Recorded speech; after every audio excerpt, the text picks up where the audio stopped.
लाडो अनाज लेकर अपने घर की तरफ जा रही थी। तभी उसे नदी किनारे पर हाथियों का झुंड दिखाई दिया। लाडो उनके पास चली गई। अरे हाथी दादा, क्या हुआ? आप ये सामान लेकर कहाँ जा रहे हो? हम सारे हाथी ये जंगल छोड़कर जा रहे हैं। लेकिन क्यों? आप ये जंगल क्यों छोड़ रहे हो?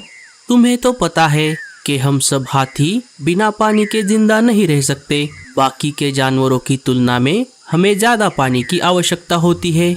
लेकिन अब इस जंगल के नदी तालाब सूख रहे हैं। बारिश का मौसम शुरू हुए बहुत दिन हो गए, लेकिन अभी तक बारिश नहीं हुई। पिछले साल कितनी अच्छी बारिश हुई थी, लेकिन इस साल बारिश का कोई नामो निशान नहीं है। हाँ, अगर ऐसा ही चलता रहा तो हम सब मछलियाँ बिना पानी के मर जाएंगी। आप सब ठीक कह रहे हो।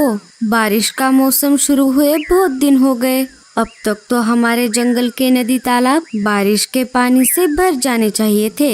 आप सब चिंता मत करो, मैं आप सब की बात राजा जी तक पहुंचाती हूँ। वो इस मुसीबत से हम सबको जरूर निकालेंगे। हाथी दादा, आप ये जंगल छोड़कर मत जाओ। आपके बिना ये जंगल अधूरा है। आप थोड़े दिनों तक बारिश के आने का इंतजार कीजिए। ठीक है, हम थोड़े दिनों तक बारिश का इंतजार करेंगे। लेकिन अगर 2-4 दिनों में बारिश नहीं आई तो हम सारे हाथियों का झुंड ये जंगल छोड़कर चला जाएगा। लाडो समय ना गवाते हुए सीधा जंगल के राजा शेर के पास चली जाती है। अरे लाडो, तुम यहाँ? बताओ, आज कैसे आना हुआ? लाडो सारी बातें शेर को बताती है। उस पर शेर ने कहा, अरे बाप रे, ये तो बहुत चिंता करने वाली बात है। अगर हाथियों की तरह बाकी के जानवर भी ये जंगल छोड़कर चले गए तो ये जंगल नहीं बचेगा। हमें जल्दी कुछ करना पड़ेगा। लाडो, अब तुम ही बताओ, हमें आगे क्या करना चाहिए? राजा जी, हमें सीधा जाकर बादलों से बात करनी चाहिए। अब वही हमें बता सकते हैं कि जंगल में अब तक बारिश क्यों नहीं हुई। हाँ, हमें ऐसा ही करना चाहिए। सिपाहियों, मुखिया चील को बुला कर लाओ।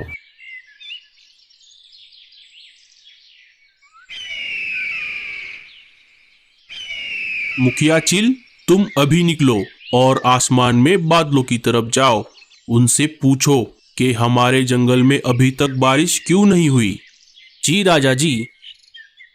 मुखिया चील राजा जी के महल से बाहर निकलकर सीधा आसमान में बादलों की तरफ आ जाता है। बादल भाई, अरे ओ बादल भाई, जरा मेरी बात सुनिए।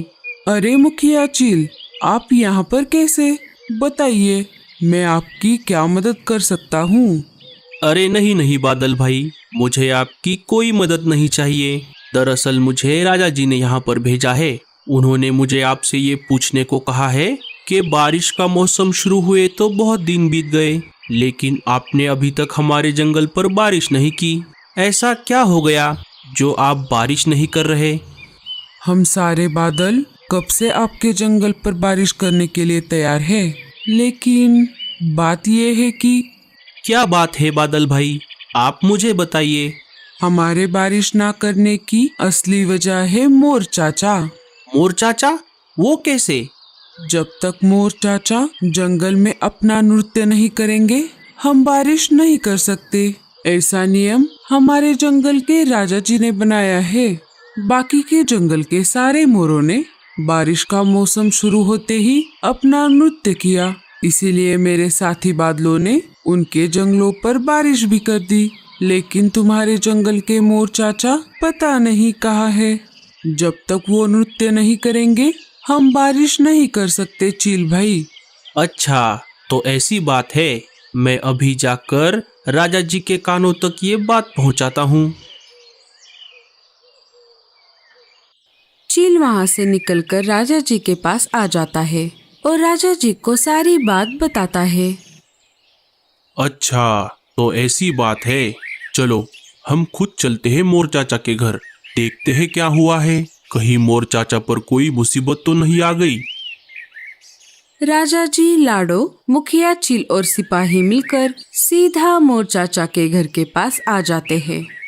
जैसे ही सारे मोर चाचा के पास आ जाते हैं, देखते हैं तो मोर चाचा बीमार है। अरे मोर चाचा, क्या हुआ? आप कब से बीमार हो? क्या बताऊँ लाडो बहन, मैं बहुत दिनों से इस बिस्तर पर पड़ा हूँ। पता नहीं मुझे क्या बीमारी हुई है। मेरे पंख धीरे धीरे झड़ रहे हैं। लगता है अब मेरा आखिरी समय आ गया है। अरे मोर चाचा, आप ऐसा मत कहिए। अब हम आ गए हैं, हम आपको ठीक कर देंगे। सिपाहियों, जाओ डॉक्टर उल्लू चाचा को बुला कर लाओ। सिपाही डॉक्टर उल्लू चाचा को लेकर आते हैं।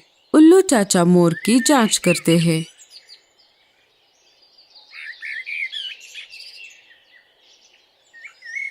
राजा जी, मोर चाचा को एक दुर्लभ बीमारी हो गई है जिसका इलाज मेरे पास नहीं है, लेकिन हाँ, मैं किसी को जानता हूँ जो मोर चाचा को ठीक कर सकते हैं। कौन है वो? हमें उनके बारे में बताइए। हमारे जंगल के ऊंचे वाले पहाड़ी पर एक बहुत बड़ी गुफा है। उस गुफा में एक बुजुर्ग उल्लू रहते हैं। मैंने भी उन्हीं से डॉक्टर की शिक्षा ली है। वो हमें मोर चाचा की बीमारी पर जरूर दवाई बना कर दे सकते हैं। ठीक है, मैं अभी मुखिया चील और कालू को वहाँ पर भेजता हूँ। कालू इस जंगल का चप्पा चप्पा जानता है, वो मुखिया चील के साथ जाएगा।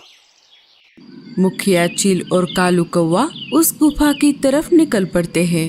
1-2 दिन लगातार सफर करने पर आखिरकार वो दोनों गुफा के पास आ जाते हैं। ये वही गुफा होनी चाहिए जिसके बारे में डॉक्टर उल्लू चाचा ने बताया था। दोनों अंदर चले जाते हैं। अरे, तुम दोनों कौन हो और यहाँ क्या कर रहे हो? कालू सारी बात बुजुर्ग उल्लू को बताता है। अच्छा, तो तुम्हें सहारा जंगल के उल्लू ने भेजा है। वो मेरा ही चेला है। मैं आपको दवाई तो बना कर दूंगा, लेकिन एक दिक्कत है। कैसी दिक्कत उल्लू दादा? दवाई बनाने में जो सामग्री लगती है, उनमें से एक वनस्पति मेरे पास अभी नहीं है। अगर वो तुम मुझे लाकर दोगे तो मैं आपको दवाई बना कर दूंगा। कहाँ मिलेगी वो वनस्पति? इस गुफा के उत्तर दिशा में एक बहुत बड़ी पहाड़ी है। उस पहाड़ी के टीले पर वनस्पतियों के बहुत सारे पौधे हैं। उन वनस्पतियों के पौधों में से उनमें से जिस भी पौधे पर लाल कलर के फूल होंगे, उसी में से 4-5 पौधे तुम्हें लाने होंगे। अच्छा ठीक है, मैं वो वनस्पति आपको ला कर दूंगा। कालू, तुम यहीं रुको, मैं जल्दी से जाकर आता हूँ। चील जल्दी से जाकर